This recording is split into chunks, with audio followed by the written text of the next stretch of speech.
কলেজের মাঠে লাল গোলাপ ফুল হাতে নিয়ে একটি মেয়ে হাঁটু গেড়ে বসে একটি ছেলের সামনে। ছেলেটি কিছু বলছে না। কলেজের সবাই উৎসুক হয়ে আছে এটা দেখার জন্য যে ছেলেটি কি বলে। ছেলেটা কিছু বলতে যাবে তার আগেই হুট করে একটি গুলির শব্দ আসে। গুলির শব্দে চমকে ওঠে সবাই। গুলিটা কে করলো তাকে খুঁজতে সবাই এদিক ওদিক চোখ ঘোরালো। সবাই দেখলো ওদের থেকে কিছুটা দূরে একটি মেয়ে রিভলভার হাতে নিয়ে দাঁড়িয়ে আছে। আরেক হাত দিয়ে রক্ত পড়ছে। মূলত মেয়েটি তার নিজের হাতে গুলি করছে। যে মেয়েটা ফুল হাতে প্রপোজ করতেছিল সে ভয়ে কাঁপছে। ছেলেটা এখান থেকে সরে দাঁড়ালো। সামনে থাকা মেয়েটাকে দেখে সবাই ভয় পাচ্ছে। মেয়েটার দুটি চোখ লাল হয়ে আছে অসম্ভবভাবে। পাশ থেকে কারো কথা শুনে হুঁশ আসলো ছেলেটির। জান, দাঁড়িয়ে আসিস কেন? দেখ আপুর হাত থেকে রক্ত পড়ছে, তুই কিছু একটা কর। জান কি করবে বুঝতে পারছে না, কারণ সামনে দাঁড়িয়ে থাকা মানুষটাকে জান মোটেও পছন্দ করে না, কিন্তু এভাবে তাকে দেখতেও পারছে না জান। জান এই মানুষটাকে জমের মতো ভয় পায়। যেখানে কলেজের সবাই জানের নাম শুনে ভয় কাঁপে, সেখানে জান নাকি একটি মেয়েকে দেখে ভয় পাচ্ছে। ব্যাপারটি হাস্যকর হলেও সত্যি। জান এত কিছু না ভেবে মেয়েটির দিকে ভয়ে ভয়ে এগিয়ে যায়। কাঁপা কাঁপা হাতে সে মেয়েটির হাত ধরে। এতে মেয়েটি কিছু বলল না। জান মেয়েটির হাত ধরে নিয়ে গেল বিশাল এক কৃষ্ণচূড়া গাছের নিচে। গাছটার চারপাশে অনেক মানুষ বসা ছিল। জান তাদেরকে জানের ফ্রেন্ডের মাধ্যমে ওখান থেকে সরিয়ে দেয়। জান তার ফ্রেন্ড মেহমেদকে উদ্দেশ্য করে বলল, মেহমেদ জলদি ফার্স্ট বক্স নিয়ে আয়। মেহমেদ হুঁ বলে চলে গেল। গুলিটা হাতের এক সাইডে লেগেছে। গুলিটা হাত ছুঁয়ে বেরিয়ে গিয়েছে। ক্ষতটা খুব গভীর ছিল, তাই প্রচুর রক্ত পড়ছে। মেয়েটা এক ধ্যানে তাকিয়ে আছে জানের দিকে। জান তার কাজ করতে ব্যস্ত। জান মেয়েটার হাত খুব যত্ন সহকারে পরিষ্কার করে দিচ্ছে। জান সেভলন দিয়ে ক্ষত জায়গাটা পরিষ্কার করে দিচ্ছে এবং কি ফু দিয়ে দিচ্ছে, যাতে ক্ষত স্থানে জ্বালা পোড়া না করে। মেয়েটা টু শব্দ পর্যন্ত করেনি। চলুন ফাঁকের ভিতরে তাদের একটু পরিচয় নেওয়া যাক। ছেলেটির নাম জান ইয়ামান আর মেয়েটির নাম সালিম আইরিন তুর্জা। এরা দুইজন কাজিন। তুর্জা জানের থেকে 5 বছরের বড়, কিন্তু এদের দুইজনের সম্পর্ক মোটেও ভালো না। জান তুর্জাকে দেখতে পারে না। তার পিছনে বড় একটা কারণ আছে। গল্পের সাথে থাকুন, তা পরে জানতে পারবেন। তুর্জারা তিন বোন। ছোট 2 বোনের নাম নাজলি খান আর আসিয়া খান। ওরা দুইজন যমজ। বাবা আইয়ুব খান, মা তরুণা বেগম। আইয়ুব খানের 5 ভাই: আইয়ুব খান, ওয়াজেদ খান, ইয়াহিয়া খান, আফজাল খান, আরিয়ান খান ও ওমর খান। ওয়াজেদ খানের স্ত্রীর নাম শেফা বেগম। 2টি মেয়ে দিশা খান এবং ঈশা খান। ইয়াহিয়া খান তার স্ত্রীর নাম জান্নাত বেগম। একটি ছেলে জান ইয়ামান। আফজাল খান স্ত্রী মুক্তা বেগম। তার একটি মেয়ে আসিয়া খান। আইরিন খানের স্বামী হারুন আহমেদ। একটি মেয়ে আলী আহমেদ। সবার ছোট ওমর খান। সে দেশের বাইরে থাকে, এখনো বিয়ে করেনি। জান সানিমের হাত সুন্দর করে ড্রেসিং করে দিল। সানিমের পাশে এসে 2টি মেয়ে দাঁড়ালো। একজনের নাম লাইলা লাইলিয়া, আরেকজনের নাম হাজাল কায়া। এরা দুইজন সানিমের বেস্ট ফ্রেন্ড। এই কলেজ থেকে তারা অনার্স করেছে। পরে 3 জনই দেশের বাইরে চলে যায় পড়াশোনা করতে। সামিন, লাইলা, হাজাল এরা পড়াশোনাতে যেমন ভালো ছিল, তেমন ফাজিলের হাড্ডিও ছিল। কলেজের সবাই তাদেরকে ভয় পেত। মেয়েদের কোনো কাজ দিলে এরা করতে পারত না, কিন্তু মারপিটে ছিল এরা সবার শীর্ষে। কলেজের সবাই এই 3 জনকে ভয় পেত। এদেরকে কেউ কিছু বলতেও পারতো না, কারণ তারা 3 জনই ছিল বড় ফ্যামিলির মেয়ে। এদের জন্য কেউ র্যাগিং করতেও পারতো না। কেউ মেয়েদেরকে টিজ করলে তাদের অবস্থা এরকম ভাবে খারাপ করে দিত যাতে সে 15 দিনের আগে বিছানা থেকে উঠতে না পারে। এইরকম বহু রেকর্ড আছে এদের সম্পর্কে।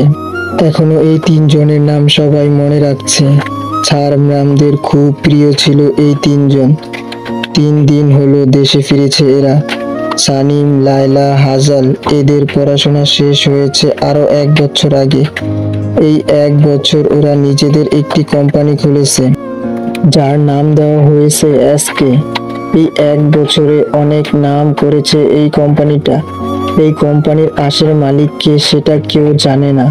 অবাক করা বিষয়টি হলো, এই কোম্পানি যাদেরকে নিয়ে কাজ করে তারা বেশিরভাগই মেয়ে। কেউ হয়তো বা ডিভোর্সি, বিধবা অথবা অত্যন্ত গরিব ফ্যামিলির মেয়ে। 3জন বিজনেস নিয়ে পড়াশোনা করেছে। নিজেদের বিজনেসের সাথে তারা তাদের বাবার বিজনেসও সামাল দিয়েছে। লায়লা শারমিনকে উদ্দেশ্য করে বলে উঠল, কিরে, ঠিক আছিস তো তুই? জান শারমিনের হাতে ব্যান্ডেজ করে দিয়ে এক পাশে মাথা নিচু করে দাঁড়িয়ে আছে। সানিম বসা থেকে উঠে দাঁড়ালো, লায়লাকে উদ্দেশ্য করে বলল, আমি ঠিক আছি। হাজাল বলল, তাহলে ঠিক আছে, চল এখন এখান থেকে। সানিম জানের দিকে একবার তাকিয়ে সামনের দিকে হাঁটা ধরলো। ওরা 3জন চলে যেতেই জান জোরে একটা নিঃশ্বাস টেনে নিয়ে বসলো। তার পাশে মেহনত এসে দাঁড়ালো এবং বলল, আর ইউ ওকে জান? জান কিছু বলতে যাবে তার আগেই পাশ থেকে জানের আরেকটি বন্ধু এসে বলতে লাগলো, জানকে কি করে চুপ থাকতে বলিস তুই মেহমেদ? আর একটু হলেই আমার নিজের প্রাণটা বেরিয়ে যেত। কি ডেঞ্জারাস মেয়ে রে বাবা, নিজের হাতে নিজেই গুলি করে। এইসব কথা শুনে মেহমেদ বলল, তুই কি চুপ থাকবি সাব্বির? সাব্বির বলল, কেন চুপ থাকবো, সত্যি কথা তো বলছি। আর একটা কথা, যেখানে পুরো ভার্সিটি ছেলে মেয়েরা জানের নাম শুনে ভয় কাঁপে, সেখানে জান একটা মেয়েকে ভয় পাচ্ছে, বিষয়টা ভাবাচ্ছে। সাব্বিরের এমন কথাতে মেহমেদ একটু রাগান্বিত হয়ে বলল, তাদের নাম শুনলে এই ভার্সিটির প্রত্যেকটি স্টুডেন্ট ভয় পায়, সেখানে এই মেয়েটা জানের কাজিন হয়। সাব্বির বলল, মানে? মেহমেদ বলল, সানিম, লায়লা, হাজাল, এই 3জনের নাম অবশ্যই শুনেছিস। সাব্বির বলল, কেন শুনবো না? এই মেয়ে 3টি খুব ডেঞ্জারাস ছিল, বাট আমি কখনো তাদেরকে সামনে দেখিনি। মেহমেদ একটু হেসে বলে উঠল, একটু আগেই যাদেরকে দেখলি এরাই হলো সেই 3জন। সাব্বির বলল, হোয়াট, কি বলছিস এইসব তুই? জান এবার 2জনকে বিরক্তি একটি ধমক দিয়ে বলল, তোরা 2জন চুপ করবি? আর আমার ভালো লাগছে না, বাড়ি যাচ্ছি, বিকেলে দেখা হবে, বাই। জান বাইক নিয়ে বেরিয়ে গেল ভার্সিটি থেকে। মেহমেদ জানের যাওয়ার দিকে তাকিয়ে আছে, একটি দীর্ঘ শ্বাস ফেললো। সেও হাঁটা ধরলো বাড়ির পথে। সাব্বির হা করে তাকিয়ে আছে ওদের যাওয়ার দিকে। জান আর মেহমেদ ক্লাস 1 থেকে বন্ধুত্ব, এবং কি সাব্বির অনার্স থেকে বন্ধু হয়েছে। তাই সাব্বির জানের অতীতের বিষয়ে তেমন কিছু জানে না। জানকে দেখে দারোয়ান গেট খুলে দিল। জান বাইক পার করে কলিং বেল বাজালো। কিছুক্ষণ পরে কাজের মেয়ে হালিমা এসে দরজা খুলে দিল। জান কোনো দিকে না তাকিয়ে নিজের রুমে চলে গেল। দুপুরের খাবারের প্রায় সময় হয়ে এসেছে, তাই যা মিলে রান্না করতে ব্যস্ত। জান রুমে গিয়ে ব্যাগটা সরে ফেলল। তার খুব রাগ হচ্ছে সানিমকে দেখেই। তার অতীতটা মনে পড়ে যায়, এতে জানের রাগটা বেশি বেড়ে যায়, কিন্তু সানিমকে কিছু বলার সাহস সে পায় না। সানিম চেয়ারে হেলান দিয়ে চোখ বন্ধ করে বসে আছে। তার নিজ অফিসে তার চোখের কোণে দিয়ে 2 ফোঁটা পানি গড়িয়ে পড়ল। একটা ফাইল হাতে করে প্রবেশ করলো তার রুমে লায়লা। সানিমকে উদ্দেশ্য করে বলল, সানিম, তুই আবারও কান্না করছিস? লায়লার কথায় চোখ মুছে তাকালো লায়লার দিকে। সানিম আরো বলল, কি করব বল? ওই দিনটা আমার চোখের সামনে এখনো ভাসে। ওই দিনের পর থেকে জান আমার সাথে কথা বলে না। ওর চোখে আমার জন্য ঘৃণা ছাড়া আমি আর কিছু দেখতে পাই না। লায়লা বলল, জানকে আঘাত করে কি তুই নিজেও ভালো আছিস? জানকে যতটা আঘাত দিয়েছিস তুই, তার চাইতে 1000 গুণ আঘাত এখন তুই নিজেকে দিচ্ছিস। জানের আঘাতগুলো এত বছরে মুছে গেছে হয়তো, বাট তুই এখনো প্রতিনিয়ত নিজেকে আঘাত করে ক্ষতিগ্রস্ত করছিস। সেই আঘাতের মলম লাগানোর মতো কেউ তো নেই। এইভাবে চললে তো তুই একদিন শেষ হয়ে যাবি সানিম। আর কত এরকম ভাবে থাকবি? নিজেকে স্বাভাবিক করার চেষ্টা কর।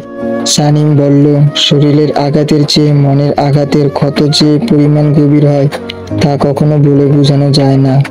জানিস, আজ যখন আমার হাত যত্ন সহকারে ব্যান্ডেজ করে দিচ্ছিল জান, আমার হাতটা ধরলো, মনে হলো শরীরে কারেন্ট বয়ে গেল। কত বছর পরে ওর হাতের ছোঁয়া পেলাম। আমার হাতে জ্বালা করবে দেখে জান স্বাভাবিক ফু দিয়ে হাতকে ঠান্ডা রাখছিল। আমার কি যে ভালো লাগছিল তা আমি বলে বোঝাতে পারবো না। মনে হলো চিৎকার করে সবাইকে বলি, দেখো সবাই, আমার জান আমাকে কত সুন্দর করে ব্যান্ডেজ করে দিচ্ছে। আমার রক্ত দেখে মনে হয় আমার জন্য জানের মায়া হচ্ছে, কিন্তু আমি ওর চোখে আমার জন্য ভয় আর বিরক্তি দেখছি। আমি কি করব বল? আমি আর পারছি না ওর সাথে এরকম ভাবে চলতে। তখনই আবার রুমে আসলো হাজাল। তারা তিনজন কথা বলতে লাগলো এইভাবেই। অন্যদিকে জান দুপুরের খাবার খেয়ে শান্তিতে ঘুম দিচ্ছে। সানিম, লায়লা, হাজাল এরা তিনজন বাইরে লাঞ্চ করে লং ড্রাইভে চলে গেছে। মূলত সানিমের মন খারাপ থাকলে প্রতিবারই এটা করে লায়লা ও হাজাল। জানের ঘুম ভাঙলো বিকেল 5টায়। ঘুম থেকে উঠেই সে ফ্রেশ হয়ে নিল, বন্ধুদের সাথে আড্ডা দিতে চলে গেল। রাত 8:30-এ হঠাৎ সানিমের ফোনে একটি মেসেজ আসে। হাজাল ড্রাইভ করছে, সানিম পাশে বসে আছে আর লায়লা পিছনে বসে আছে। মেসেজ দেওয়া নাম্বারটি দেখে সানিম ভীষণ অবাক হলো এবং দ্রুত মেসেজ অপশনে ক্লিক করলো। তাতে লেখা ছিল, এত কিছু বলার সময় নেই। জানের বাইকের পিছনে 2টি গাড়ি অনেকক্ষণ যাবৎ ফলো করছে, মনে হচ্ছে কিছু একটা হবে। সানিম তাকে ট্র্যাক করতে বলল। সানিম বলল, জান এখন কোথায় আছে?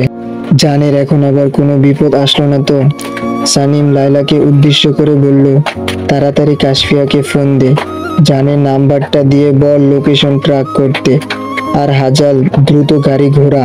লায়লা কিছু না বলে কাশফিয়াকে ফোন লাগালো।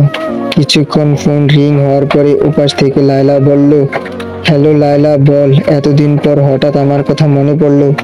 লায়লা বলল, পরে বলছি, তোকে একটি নাম্বার দিচ্ছি, সেটার লোকেশন বের কর তাড়াতাড়ি। কাশফিয়া বলল, ওকে, দে নাম্বারটি। পাশ থেকে সানিম বলে উঠল, ফোনটা আমার কাছে দে। লায়লা কথা না বাড়িয়ে সানিমের হাতে ফোনটি দিল এবং লায়লা কাশফিয়াকে বলল, আমি যা বলছি মন দিয়ে শোন।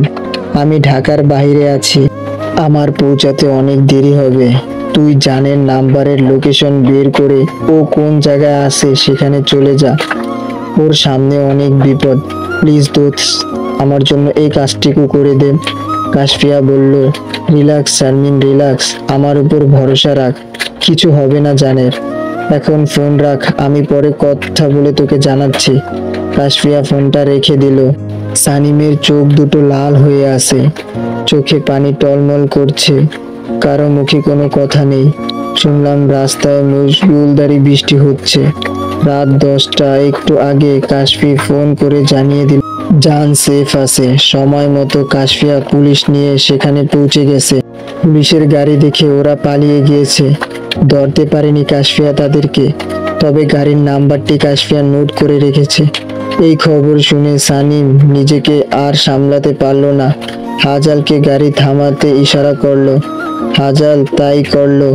সানিম গাড়ি থেকে বের হয়ে রাস্তার মাঝখানে হাঁটু গেড়ে বসে চিৎকার করে কান্না করে উঠল, আমি আর পারছি না। সানিমের চিৎকার শুনে লায়লা, হাজাল ছুটে এসে সানিমকে জড়িয়ে ধরলো। কারো মুখে কোনো কথা নেই। একটা সময় সানিম নিজে থেকে চুপ হয়ে গেল। ওরা বুঝলো সানিম সেন্সলেস হয়ে গেছে, হাত থেকে অতিরিক্ত রক্ত পড়া, তারপর বৃষ্টিতে তখন ভেজার কারণে শরীরে আর নিতে পারছিল না। লায়লা আর হাজাল মিলে সানিমকে গাড়িতে তুললো। তরুণা বেগম মেয়ের জন্য বসে আছে। রাত 12টা বাজে, এখনো মেয়ে বাসায় আসেনি। টেনশনে এক দত্তয় বসে আছে তারা। তখনই কলিং বেলের আওয়াজ শুনতে পেল। তাড়াতাড়ি করে দরজা খুলে দিল। সানিমকে লায়লা আর হাজাল ধরে আছে, ওদেরকে সানিমকে সামলাতে কষ্ট হচ্ছে। তরুণা বেগম সানিমের এমন অবস্থা দেখে তরুণা বেগম বলে উঠল, কি হয়েছে আমার মেয়ে? সানিম, এই সানিম, কথা বলছো না কেন মা? ও মা, কথা বলছো না কেন? হাত দিয়ে রক্ত পড়ছে কেন? লায়লা বলল, আন্টি শান্ত হন, আগে সানিমকে রুমের ভিতরে নেওয়ার ব্যবস্থা করেন। তরুণা বেগম চিৎকার শুনে আয়ুব খান রুম থেকে বেরিয়ে আসলো, জানও বেরিয়ে আসলো। নাজনীন আর আসলি ছুটে আসলো। বোনের এমন অবস্থা দেখে তারা কান্না করে দেয়। সবাই সানিমকে নিয়ে ব্যস্ত হয়ে পড়ে। এইদিকে জান এক নজরে সানিমের দিকে তাকিয়ে আছে। বৃষ্টিতে ভিজার কারণে মুখটা কেমন ফ্যাকাশে হয়ে আছে, হাতের ব্যান্ডেজ রক্তে লাল হয়ে আছে। এ দেখে আসিয়া ছুটে আসলো।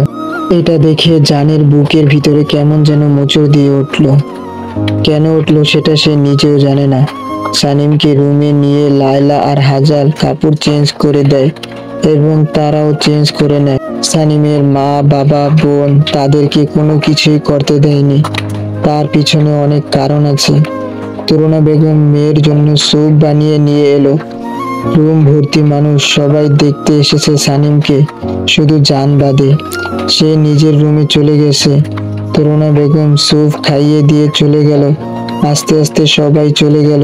তরুণা বেগম যেতে না চাইলেও লায়লা জোর করে পাঠিয়ে দিয়েছে তাকে। সানিম জ্বরের ঘরে কি পরিমাণ পাগলামি করে তা লায়লা ও হাজল ছাড়া কেউ সামাল দিতে পারে না। যদি গল্পটি ভালো লেগে থাকে তাহলে আপনাদের মতামতটি কমেন্টে জানাবেন প্লিজ। ধন্যবাদ সবাইকে গল্পটি শোনার জন্য এবং কি নেক্সট পার্টের জন্য।